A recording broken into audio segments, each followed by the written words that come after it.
A la izquierda, el Bajo Manhattan, el puente de Brooklyn. Allá a lo lejos, la Estatua de la Libertad, que fue un regalo a Nueva York, pero está sobre islas de New Jersey.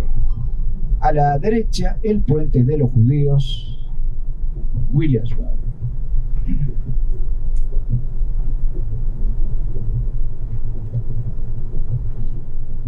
Vamos a salir a Canal Street, la calle principal del barrio chino. La impresión de Nueva York, la primera vez que estuve en Nueva York,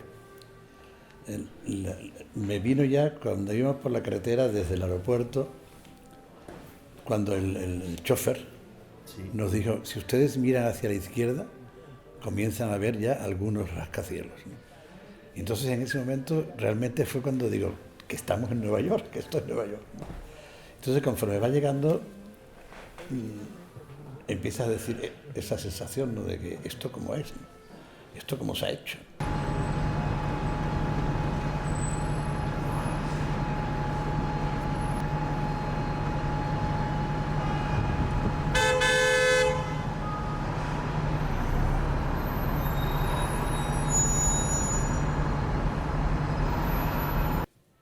Y aparte, realmente el Nueva York que conocemos se ha hecho en relativamente poco tiempo, ¿no? Porque el fenómeno de estos edificios y de esta ciudad en vertical, pues era una cosa de finales, bueno, del 19, es una cosa del 19 y del 20, ¿no? Que estamos acostumbrados a que las ciudades pues tengan 500 años, 400 años, 600 años, 300 años, o más, ¿no? Y aquí, pues no, aquí es una cosa relativamente reciente. Y entonces, esta ciudad, o sea, no es una ciudad exclusiva, porque hay muchas ciudades con muchos rascacielos, ¿no? Y ahora están toda la parte esta del Próximo Oriente, donde hay edificios que son impresionantes, ¿no? Pero esta ciudad es la que tiene esa singularidad que prácticamente la zona de Manhattan, básicamente la zona de Manhattan, pero sabemos que Nueva York tiene 5 grandes distritos, ¿no? Aunque en los otros distritos también hay edificios altos, ¿no? Pero la zona de Manhattan es la que presenta esta singularidad, ¿no? Y esta singularidad yo creo que tiene un motivo espacial, ¿no? Que es que Manhattan, la palabra Manhattan viene de pequeña isla, no significa Manhattan, es pequeña isla, y entonces, claro, como se quiso concentrar casi todo, porque no todo, pero casi todo está concentrado en Manhattan, pues había que ir hacia el cielo, había que tirar hacia arriba, ¿no? Y así tenemos esa cantidad de edificios que te dejan alucinados, ¿no? Porque al llegar a Nueva York, en Nueva York dicen que conocen a los extranjeros porque están todos mirando para arriba, ¿no? Y es verdad. Llega y empieza a mirar porque a ver qué edificio es más llamativo, más alto, con características más propias, ¿no? Y claro, todo esto hace que... Y aparte, es la ciudad más rica del mundo. Y el ser la ciudad más rica del mundo, con los mayores niveles de riqueza, ¿no?, a nivel general, ¿no?, hace que se puedan hacer este tipo de cosas, que son muy caras. Realmente hubo dos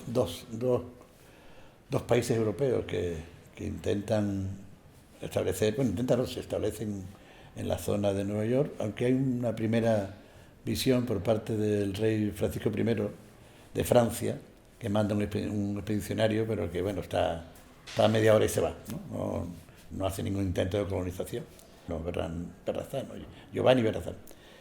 Y después, posteriormente, van los holandeses, va Hudson, que es el que da el nombre al río y a la bahía de Hudson, que ya va con la corona holandesa, pero ya sería posteriormente cuando otros personajes, como Minuit, que son los que le van a comprar por $20 a los indios la zona de parte de lo que se conoce como Manhattan, que van a denominar Nueva Ámsterdam.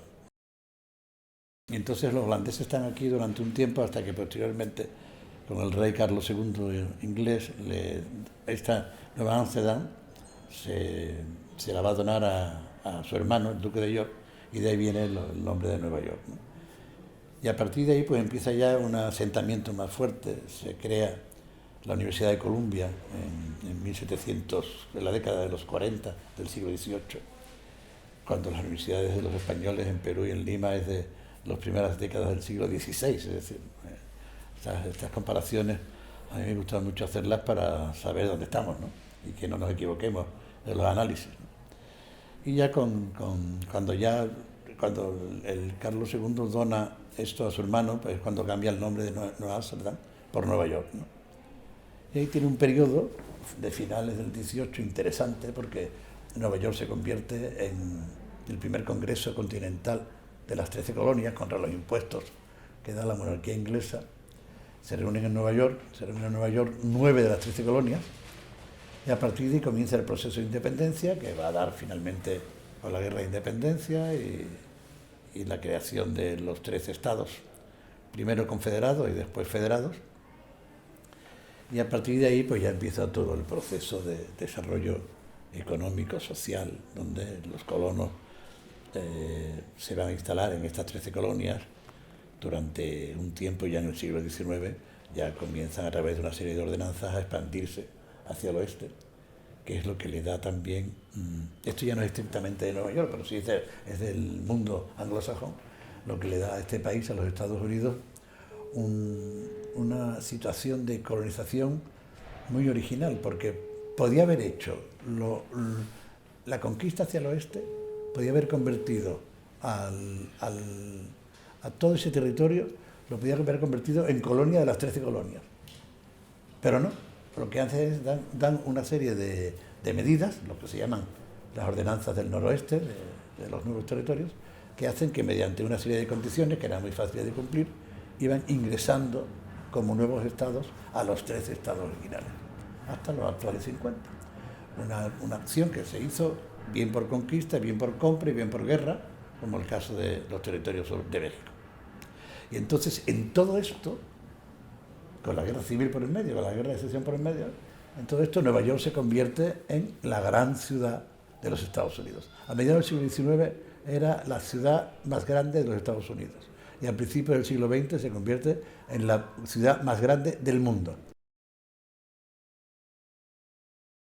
El puerto de Nueva York era un puerto donde salían muchísimas exportaciones y venían muchas importaciones, y era un lugar también de donde entraban muchos inmigrantes, ¿no? Y entonces se convirtió en una zona de un gran nivel comercial, lo que atrajo posteriormente el nivel financiero, ¿no? Donde aparece Wall Street, que se convierte en la capital del mundo económico, y posteriormente se convierte en la capital del mundo de política internacional, cuando se crea Naciones Unidas, ¿no? Primero en un edificio que en Nueva York se conserva, que ahora hay una sede de algo, no sé cuál es, pero que es muy bonito, que es de una sola planta, y después está el otro, el famoso actual el edificio verde de Naciones Unidas, ¿no? Y ya todo eso se unió posteriormente el que le quite la posición de París del gran centro cultural, ¿no? Para convertirse en Nueva York. Ya esto es en el siglo XX, a mediados del siglo XX se convierte en el lugar de primer nivel de las artes, ¿no? Donde aparecen todo, que va desde la música, la pintura, la escultura, bueno, todos los grafitis, ¿no? Todo esto forma parte se convierte en capital económica, en capital política internacional y en capital cultural, pues tiene todo.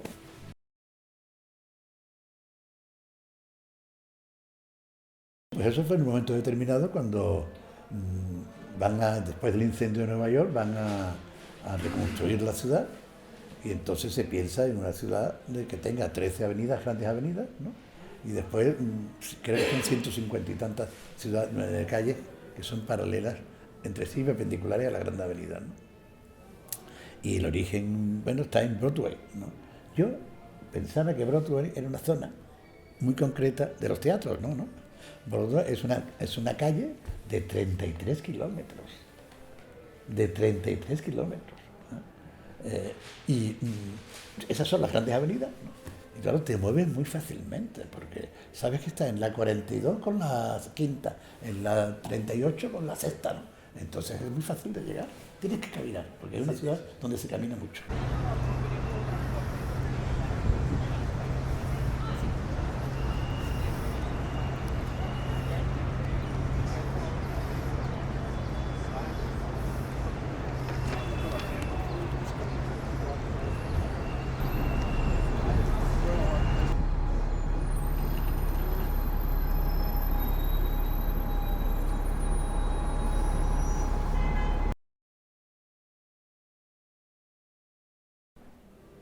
Hombre, la competencia que tú has dicho, efectivamente, no la tenía en 1920, no tenía el crack del 29, se produce en la bolsa de Nueva York, ¿no?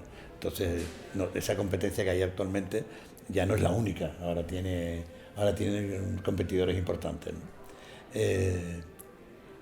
Pero lo que ocurre es que efectivamente lo que has dicho de cierto deterioro y de que parece... Bueno, hay una cosa también muy característica del Nueva York actual, que son los andamios, ¿no? Los andamios. El tema de los andamios a mí me llamó, digo, porque no son edificios en construcción, son edificios que están con andamios, ¿no? Y es que parece ser que en la década de los 70, según la década de los 70 del siglo XX, un trozo de una cornisa se cayó y mató a una chica, ¿no? Entonces la hermana de esta chica pues hizo todo lo que pudo hacer con respecto al ayuntamiento para que la indemnizaran, en fin, todo esto. Entonces, a partir de eso, han sido unas ordenanzas muy estrictas, ¿no? Que los edificios tienen que revisarse cada 5 años. Entonces, por el hecho ese de la revisión de cada 5 años, pues claro, los edificios hay tantos andamios, ¿no? Que te parece que está la ciudad en auténtica construcción, ¿no? Lo que está en reconstrucción. Y entonces, con unas medidas muy estrictas para que no se produzcan más accidentes como el de la chica esta.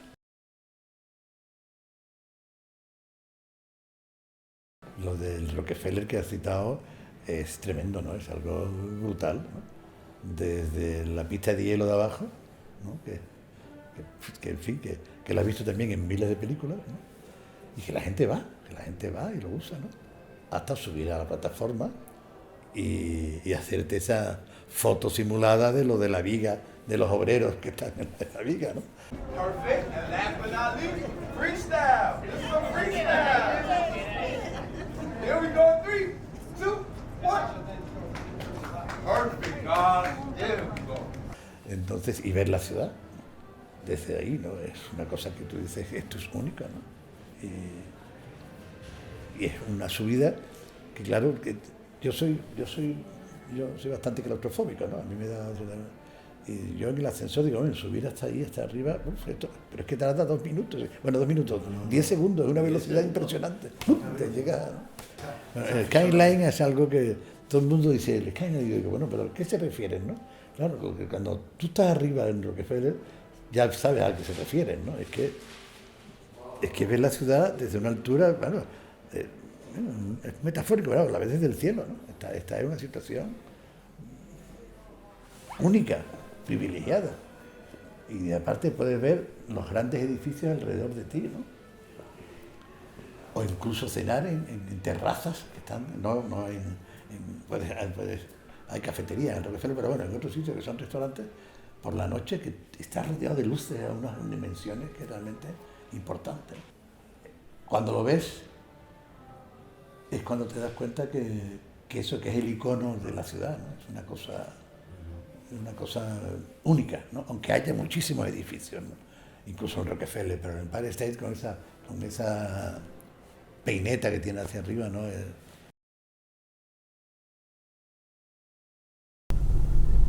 Estos vehículos escolares, que como verán las calles aquí son muy estrechas, andan a toda velocidad y a mí me dan pánico cuando paran de golpe, abren la puerta y baja un chiquito de 3, 4 años y ¿saben qué? Nadie los espera. Corren por delante del autobús a sus hogares sin que nadie los espere. Me da pánico eso a mí. Aquí tenemos una sinagoga a la izquierda con el cartelito separador de sexos. Las damas por el costado, los caballeros por el frente. Es impresionante, la verdad. Esto es otro mundo, ¿verdad? Sí. Observen hacia adelante balcones que se aprecia claramente frente al edificio, que no son del propio edificio. Son para hacer 2 horas de oración todos los días. Es realmente admirable, ¿no? Y si le agregamos que esta comunidad es la que más respeta la totalidad de sus mandamientos, que son nada más ni nada menos que 613 mandamientos, realmente increíble, ¿no? Más teniendo en cuenta que nosotros tenemos apenas 10 mandamientos y ya sabemos cómo nos va. Los chiquitos, las chiquitas, jugando libremente en las calles. Me trae recuerdo de mi niñez cuando mi país era otro, ahora también la violencia imperante por allá, ¿no? Una pena. Aprovecha la foto. Sí. Tácate, tácate. La próxima calle es la calle principal, la avenida Lee. Y al llegar aquí, la clásica pregunta, ¿Por qué tienen tanto dinero? ¿En qué basan su fortuna? Son famosos por poseer muchas minas en Sudáfrica, de donde extraen los diamantes, las piedras preciosas, que las comercializan en las principales capitales del mundo. Como no podía ser de otra manera, en pleno Times Square, en la 47 Street, entre Quinta y Sexta, la calle del Diamante. Otra fuente de riqueza que tuvieron hasta hace unos años los taxis amarillos de Nueva York. Pero demasiada competencia ahora ya no es negocio. La tercera fuente de riqueza, que pasó a ser la segunda, los inmuebles, los edificios. Primero me impactó porque primero yo vi a estos judíos ortodoxos, los de los tirabuzoncitos, a estos los vi primero en la calle, en Manhattan, la calle de donde están los diamantes, ¿no? Que son unas tiendas de diamantes impresionantes y que son de ellos, ¿no? Están paseando por allí. No sé qué. Y después cuando fuimos al barrio judío, ¿no? Ves cómo son casas de una planta o dos, ¿no? Con su característica palitos en la puerta para que significa no sé qué, ¿no? Para su religión, ¿no? Y de ver a estos personajes con esa vestimenta, todos iguales, ¿no? Los niños iguales, el pelado igual, ¿no? Las mujeres con las pelucas, que parece que todo lo que tú dices es un retroceso en este mundo tan exuberante que es, sobre todo en la zona de Manhattan, ¿no? Y dices, pero ¿esto cómo puede estar aquí? A mí me dio un poquito de reparo ese barrio, ¿eh? Me dio un poquito de cosa porque era todo, hasta la propia comida. Nos paramos en una, por lo visto son unos dulces muy especiales, ¿no? Yo no lo vi tan especial, pero vamos, son muy especiales. En una confitería para comprar unos dulces que hacen ellos, que tienen no sé qué, una serie de procesos muy originales, ¿no? Y dices, pero ¿esto cómo está aquí? Y cruzas el río y te encuentras con el edificio de Naciones Unidas. Dices, pero bueno, ¿esto cómo puede ser, no? Pues se convive. Y además ahora que yo, la última vez que he estado, ya estábamos con la guerra de Israel y de Palestina, ¿no? Yo pensaba que podía haber algún tipo de movida, ¿no? No había nada.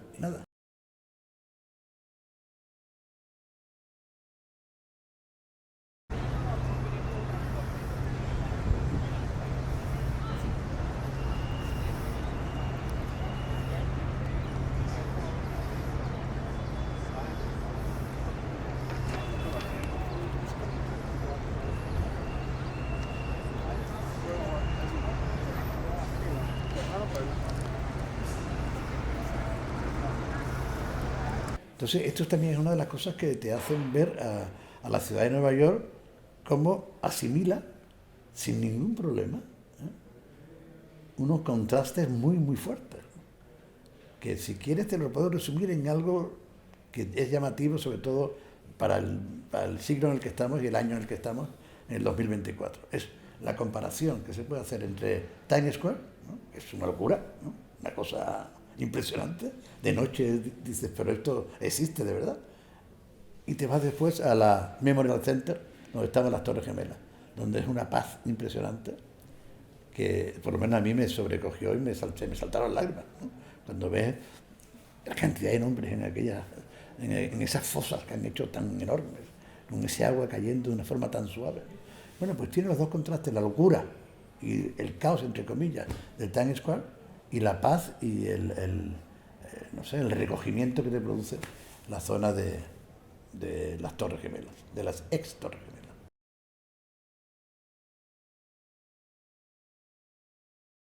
El neoyorquino es muy amable, Y además cuando te saluda no te dice hi, sino te dice how are you, ¿cómo está usted? ¿No? Que eso ya es una cosa, cuando entras en las tiendas y eso es un síntoma agradable, ¿no?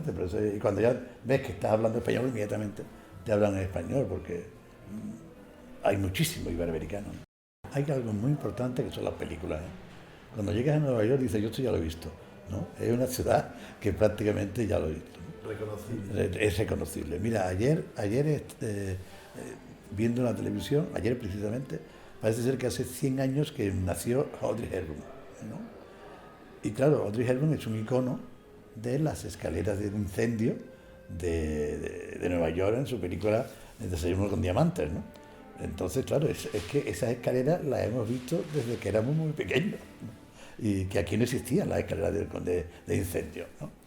O las llamas que salen, el humo que sale del suelo y el aire que sale del suelo con la famosa falda de Marilyn Monroe, ¿no?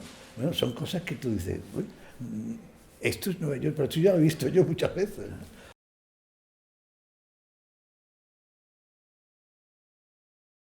Bueno, en el mundo anglosajón, lo verde, el green, ¿no?, es muy importante, ¿no? Y precisamente cuando se está haciendo estos grandes edificios, empiezan con final del XIX, principios del siglo XX, y durante todo el siglo XIX, lo están haciendo, los alcaldes neoyorquinos se dan cuenta que no tienen verde. Que hay mucho cemento, pero no tienen verde. Entonces quedaba esa zona a lo que entonces era el norte de Manhattan, ¿no? Porque ahora está el Central Park está en medio de la zona norte y de la zona centro, ¿no? Pero entonces era la zona norte de Manhattan, una zona que por lo visto estaba muy mal conservada, había mucha porquería, ¿no? Entonces, bueno, deciden hacer el parque, ¿no? Parque que después se ha ido rodeando de edificios, que es una zona de un nivel altísimo desde un punto de vista económico, ¿no? Y entonces, dentro de todo este mundo de cemento hacia el cielo, pues hacen el Central Park, donde va todo el mundo, ¿eh? Donde van los neoyorquinos de todas partes de Nueva York, van al Central Park a pasear, a hacer gimnasia, a comer, ¿no?